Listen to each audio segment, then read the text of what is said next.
Hello and welcome.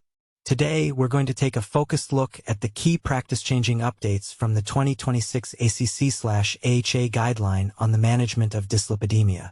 This is a significant update, and our goal is to highlight what's new and what it means for you as a clinician. Before we begin, our standard disclaimer. This content is for educational and informational purposes only and is not a substitute for professional medical advice. Please consult the full guideline and use your clinical judgment when managing patients. Right from the title, we see the first major shift. The guideline has been retitled from blood cholesterol to dyslipidemia. This isn't just semantics. It reflects a fundamental expansion of scope. We're moving beyond just low-density lipoprotein cholesterol to a model based on three pillars: elevated LDL cholesterol, hypertriglyceridemia, and elevated lipoprotein A. To support this, the guideline makes a landmark change in how we estimate LDL cholesterol. The Friede-Wald equation, our standard for decades, is officially replaced. The Martin-Hopkins and Sampson-NIH equations are now the Class 1 recommended methods. The teaching pearl here is simple: Friede-Wald is dead. These new equations are more accurate, especially in patients with low LDL or high triglycerides. Also receiving a Class 1 recommendation is the routine reporting of non-HDL cholesterol. In contrast, advanced lipoprotein testing, such as nuclear magnetic resonance or gradient gel electrophoresis, has been given a Class 3 no-benefit recommendation for routine risk assessment. The key takeaway is that the guideline's scope has fundamentally expanded. How we define the problem and how we measure it have all changed. The next major theme is the emphasis on treating earlier to reduce lifelong exposure to atherogenic lipoproteins. The guideline firmly states that it is the cumulative lifetime exposure that drives atherosclerotic cardiovascular disease. This means our interventions need to start sooner. Lifestyle counseling should begin in youth. For young people with familial hypercholesterolemia, we should consider pharmacotherapy early. For other young adults, particularly those with an LDL cholesterol of 160 or greater, or a strong family history of premature atherosclerotic cardiovascular disease, treatment should be strongly considered. To help guide these earlier decisions, 30-year risk estimation, using the new PREVENT equations, is now recommended for younger adults between the ages of 30 and 59. The takeaway is clear. Earlier intervention leads to less cumulative atherogenic burden and, ultimately, fewer events over a lifetime.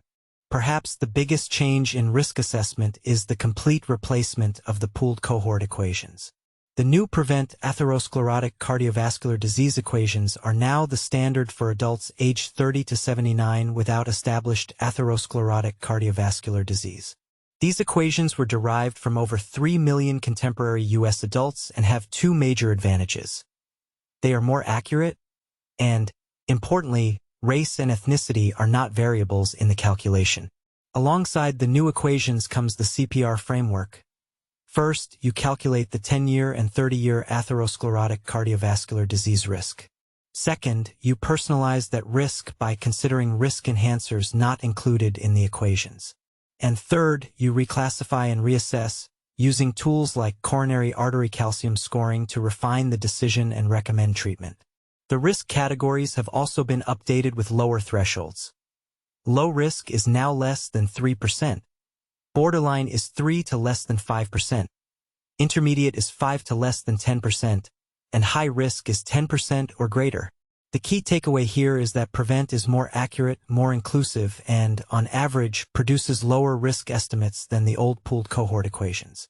So, with these new risk categories, when do we start therapy? This is a critical, practice-changing slide.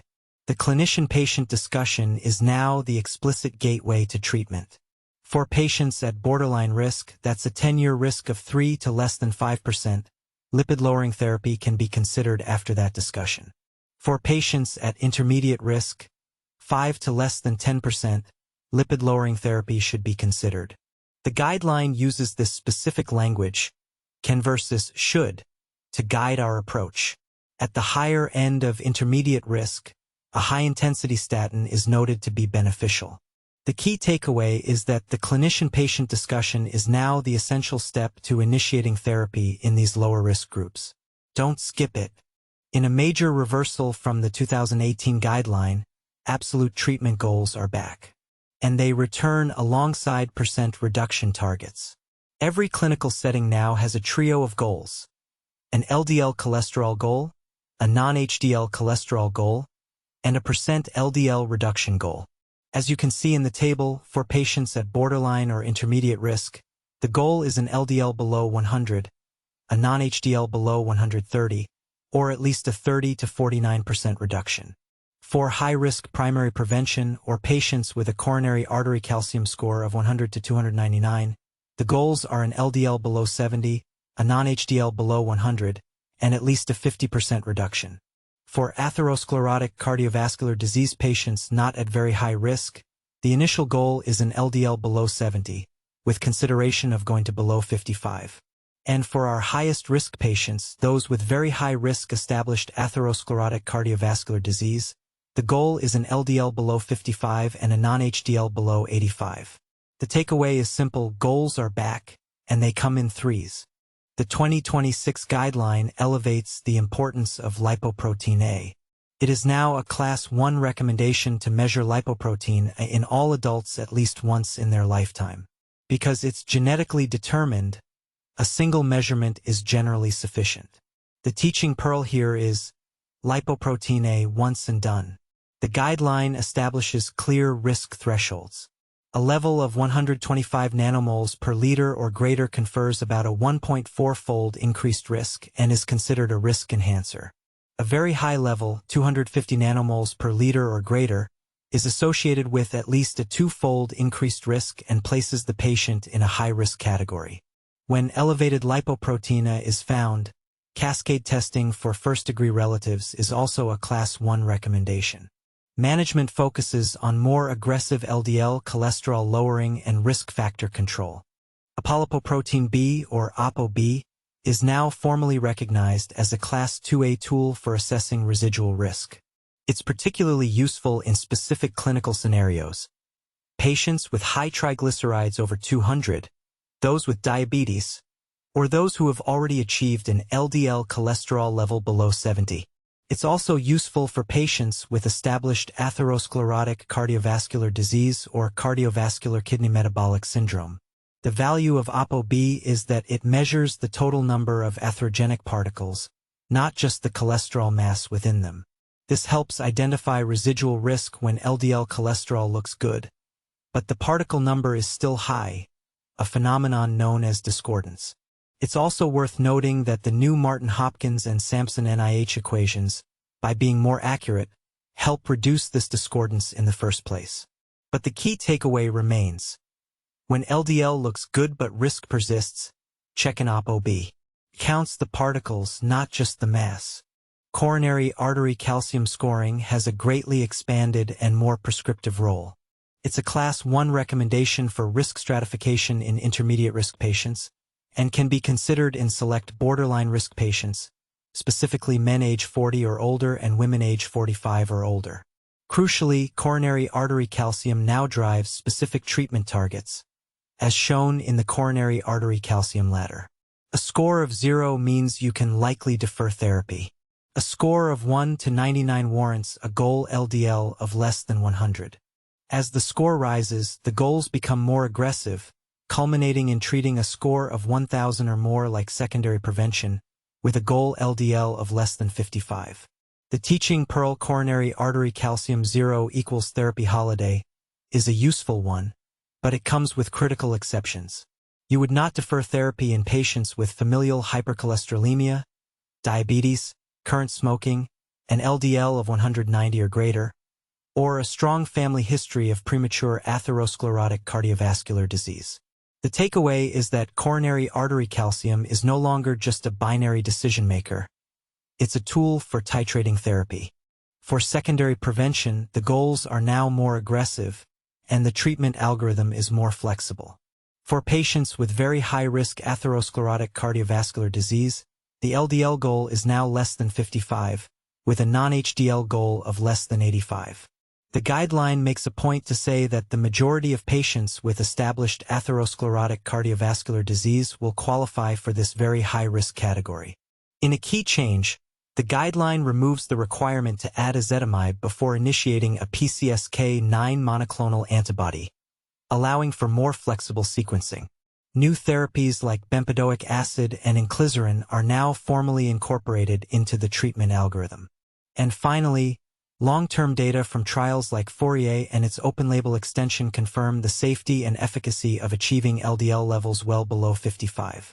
For hypertriglyceridemia, the core message remains: statins are first line for reducing atherosclerotic cardiovascular disease risk. The guideline clarifies the concept of lipoprotein lipase saturation, which occurs at triglyceride levels between 500 and 700. Above 1,000, the risk of pancreatitis rises sharply. For severe hypertriglyceridemia, in the 500 to 999 range, fibrates or prescription omega-3 fatty acids are recommended to prevent pancreatitis. For the most severe cases, familial chylomicronemia syndrome, with triglycerides over 1,000, we have a new class 1 therapy, olezarsen, an ApoC3 antisense oligonucleotide. For patients with less severe elevations, icosapent ethyl remains a class 2B consideration for select patients on a statin with triglycerides between 150 and 499. Finally, for monitoring, non-HDL cholesterol and ApoB are preferred over LDL cholesterol. The 2026 guideline provides important new recommendations for several special populations. For patients with diabetes, a statin is now a Class 1 recommendation for primary prevention in adults aged 40 to 75, regardless of their baseline LDL cholesterol level. The baseline goal is an LDL below 100 and a non-HDL below 130, but for those with multiple additional risk factors, we target a more aggressive goal of below 70 and below 100, respectively.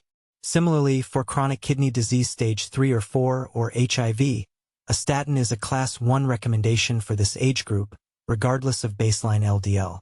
For HIV specifically, pitavastatin is preferred due to its lower risk of drug-drug interactions. It's also important to note that initiating a new statin in patients already on maintenance hemodialysis has not shown benefit. However, for patients who were already on a statin before starting dialysis, it may be reasonable to continue that therapy, with treatment decisions individualized based on expected survival, comorbidities, and severity of atherosclerotic cardiovascular disease. So, let's summarize the big picture. This was a paradigm shift. The scope is broader, moving from just cholesterol to dyslipidemia. Our tools are better, with Martin Hopkins replacing Friedewald and Prevent replacing the pooled cohort equations.